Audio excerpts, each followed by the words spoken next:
Thank you everyone for coming here on this short notice. This was very short. It's not even like 1 week or something. It was very short, and especially for the online audience, this was very short notice, not even 1 hour or something. Sorry from my side. I must have informed you earlier. लेकिन अगर जो आज का दिन है children's day, जैसे कि पहले स्पीच में सोनू सर ने बोला बच्चे देश का भविष्य हैं, ऐसे हमारे पहले प्रधानमंत्री पंडित जवाहरलाल नेहरू सोचा करते थे। ये बिल्कुल सही बात है, क्योंकि अगर देखा जाए भारत का जो लिटरेसी रेट है, साक्षरता दर है, वो कैसे उस समय 12 से 14% था उस समय, और उस समय से अब लगभग 70% से ऊपर है। ये आखिर कैसे गया? ये जाने का एक ही कारण है कि घर में हर एक जन साक्षर हो पाए। और ये साक्षरता अगर देखा जाए तो पहले जो प्रीवियस जनरेशन थे वो लगभग 1 to 2 जनरेशन बैक थे। अब आगे जो अभी हम लोग का साक्षरता दर है भारत का, वो 70% तक पहुंचने में, इसमें उस समय के बच्चों का बहुत योगदान है। जो आज हम लोग जिनको देख रहे हैं, हम लोग के लिए वो अंकल हुए, फादर हुए, ग्रैंडफादर हुए, वो सब साक्षर उस जमाने में हो गए, तो जिसके कारण हम लोग भी साक्षर हैं। तो इसलिए कहा जाता है बच्चे देश के भविष्य हैं। अगर हम लोग अभी पढ़ लेंगे तो देश के नव निर्माण में आगे और अच्छी से भागीदारी निभाएंगे। पंडित जवाहरलाल नेहरू के बारे में देखा जाए तो जब वो प्रधानमंत्री बने थे, तो जैसा सभी ने अब तक बताया, बिल्कुल सही बोले हैं कि उस समय भारत में बिल्कुल कुछ नहीं था, और खास करके heavy industries, atomic and space and science, कुछ नहीं था भारत के पास। लेकिन जो पंडित जवाहरलाल नेहरू के पास जो एजुकेशन था उनका, जो उन्होंने पहले ग्रेजुएशन किया था नेचुरल साइंस में, फिर उसके बाद लॉ किया था, तो जहां तक मुझे लगता है, मैं इनकी एक पुस्तक पढ़ा था, भारत की खोज, द डिस्कवरी ऑफ इंडिया। ये बिल्कुल वंडरफुल बुक है।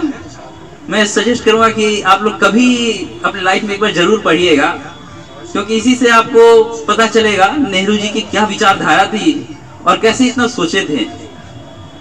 वैसे आपको तो शुरू में ही समझ में आ जाएगा क्यों इतना सोच पाए वो, क्योंकि वो स्वतंत्रता संग्राम के समय जेल में लगभग 9 वर्ष रहे थे।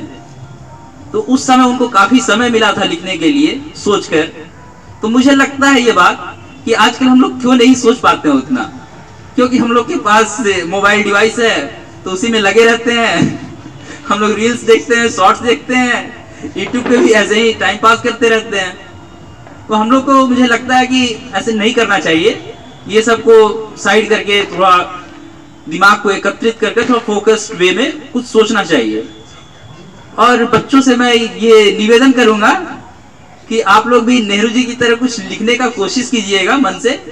पहली बार में तो अच्छा नहीं लगेगा, कुछ अटपटा सा लगेगा कि अच्छा नहीं लग रहा है लिखने में, लेकिन यही जो धीरे धीरे सुधार होगा आप में, तो आप भी कल को भारत के नेहरू जी बन सकते हैं। हो सकता है आप उनसे भी बेहतर बन जाएं, तो और अच्छी बात होगी। तो ये मैं आपसे नम्र निवेदन करता हूँ, ये जरूर कोशिश कीजिएगा। ये बहुत ही जरूरी चीज है, जो कि हम लोग बिल्कुल भूल जाते हैं इस चीज को। जब से हम लोग के पास ये जो इलेक्ट्रॉनिक इक्विपमेंट्स आ गए हैं, in short words we can say gizmos, new devices, और जो ओल्ड टेक्निक्स है उसको ऑब्सोलीट वे मानते हैं कि लिखना थोड़ा सा ओल्ड फैशन है, लेकिन ऐसा नहीं है। लिखने से ही मन में नए विचार उत्पन्न होते हैं। तभी नेहरू जी इतना सोच पाए थे। नेहरू जी ने जो लिखा था द डिस्कवरी ऑफ इंडिया में, सिंधु घाटी सभ्यता, इंडस वैली सिविलाइजेशन से लेकर पूरे शुरू तक जो अभी करंट सिनारियो था उस समय के हिसाब से, वहां तक का सफर बिल्कुल अच्छे से व्याख्या किया था कि आखिर उस समय क्या हुआ होगा। उनका जो सोच था, दूरदर्शी सोच था। उसी पुस्तक से मुझे लगता है कि वो इतना सोच पाए कि भारत को भविष्य में कैसा दिखाना है। ये बहुत ही बड़ी भूमिका रही कि वो लिखते थे और वो सोचते थे, और जिसके कारण प्रधानमंत्री बनने के बाद उन्होंने ये चीज अच्छे से अप्लाई किया अपने देश में। जो पंडित जवाहरलाल नेहरू जो पंचवर्षीय योजना आया था, जो रूस के संविधान से लिया गया था, तो पंडित जवाहरलाल नेहरू ने इसमें बहुत अच्छा सहयोग दिया, एक तरह से योगदान दिया, जिसका अब नाम बदलकर नीति आयोग कर दिया गया है। उसमें कुछ चेंजेस हुए हैं, लेकिन अगर इसका एक्स फैक्टर देखा जाए तो उसमें बड़ा सा योगदान पंडित जवाहरलाल नेहरू जी का ही था। और बहुत सारी जानकारियां तो आपको बता ही दी गई है, लेकिन अंत तक जाते समय भी मैं यही कहूंगा कि आप लोग जरूर लिखा कीजिए, कुछ ना कुछ लिखने से नए विचार होते हैं, या फिर डिस्कशन भी कीजिए तो किसी अच्छे ट्रूथफुल या फिर बोला जा सकता है कुछ फ्रूटफुल मैटर्स पर, ना कि ऐसे ही अपने दोस्त से बात कर रहे हैं कि ये इधर का उधर बात कर रहे हो आप ये सही नहीं लगता है। और उसमें जो थॉट प्रोसेस है हम लोग का, वो सही डायरेक्शन में नहीं जाता है। तो एक थॉट प्रोसेस को भी थोड़ा सही डायरेक्शन में जाने के लिए हम लोग को थोड़ा उस ढंग का लिखना होगा और सोचना होगा, तभी हम लोग के दिमाग में थोड़ा अच्छे से पॉजिटिव चीजें रहेंगे और हम लोग भी देश को नव निर्माण करने में अच्छे से सहयोग दे सकेंगे।